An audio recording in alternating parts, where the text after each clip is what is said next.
Yes, my name's Adam Page and I work as a lifestyle coordinator at Cadorna House in Riverside. I got into that area of work because I really enjoy the company of elderly people. I always have.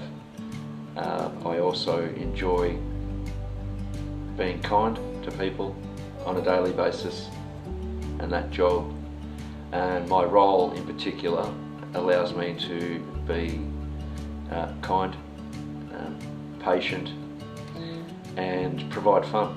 And I love the residents, I love the enthusiasm they bring to my activities that I organise and things that they want to do and choose to do. We do everything from art therapy. At the moment we've got an art exhibition at the West Tamar Council offices in the main foyer. So that's never happened before with an aged care home, it's always been for established artists. So to have our art therapy class have their artworks up on the wall for sale for the public to see, it's been fantastic.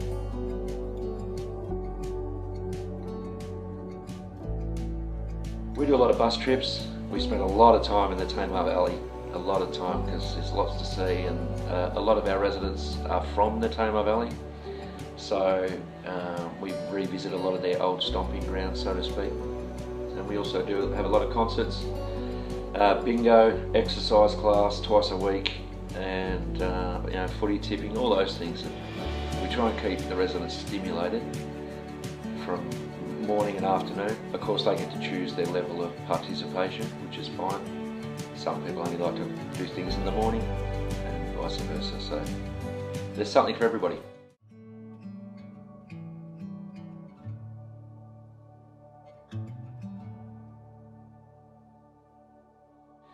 Well, it's funny because human assistant actually was probably what got me into aged care.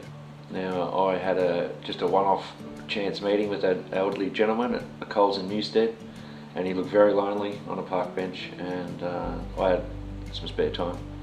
So I sat down and I said, "How you going, mate?" And he went, "Oh, nobody want to talk." He had a very strong accent. And we ended up talking for about 15-20 minutes, and he was a fascinating man, a world-renowned pathologist, and had only been in Tasmania for 5 years to be with his children who lived down here, and it inspired me to record his story for him, and his life was a fascinating tale of war, great success, failed marriages, 11 children. He's a fascinating man, so I did that. I gave him a copy of it. He was very, very happy with it and said, "I can't believe someone's bothered to do that." And it just got me thinking that there's a lot of elderly people out there who are unheard, whose stories will go with them when they die, whose families are probably sick of hearing the same old stories and don't bother writing it down or documenting their memories.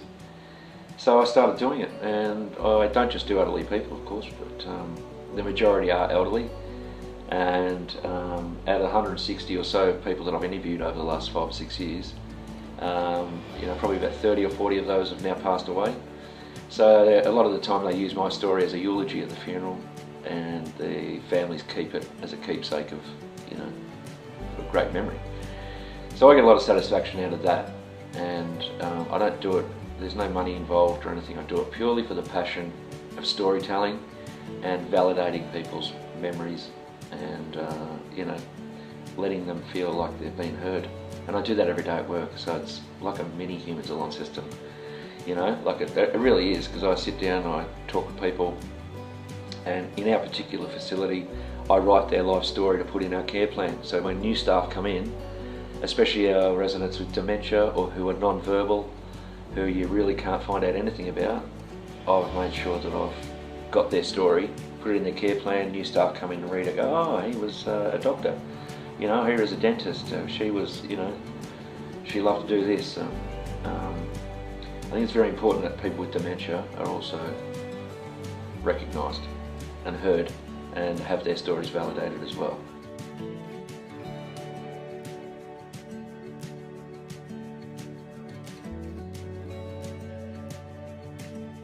Singing's a massive part of my life, and I incorporate that in my work. I sing a lot of songs. Sometimes I just break out into song halfway through an activity, and but yeah, singing and music are vital tools in the aged care sector, because even with people with dementia, the last part of their memories that go is their childhood. So any music they know from their younger years, if you play that, they're straight into it, singing top of their lungs. But then they don't know who you are the next day, but they know the songs.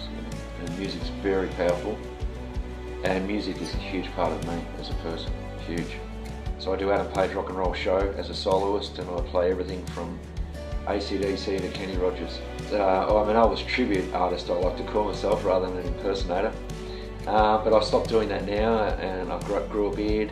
Elvis never had a blonde beard, unfortunately, otherwise I'd probably make a killing. There must be peace and understanding sometimes.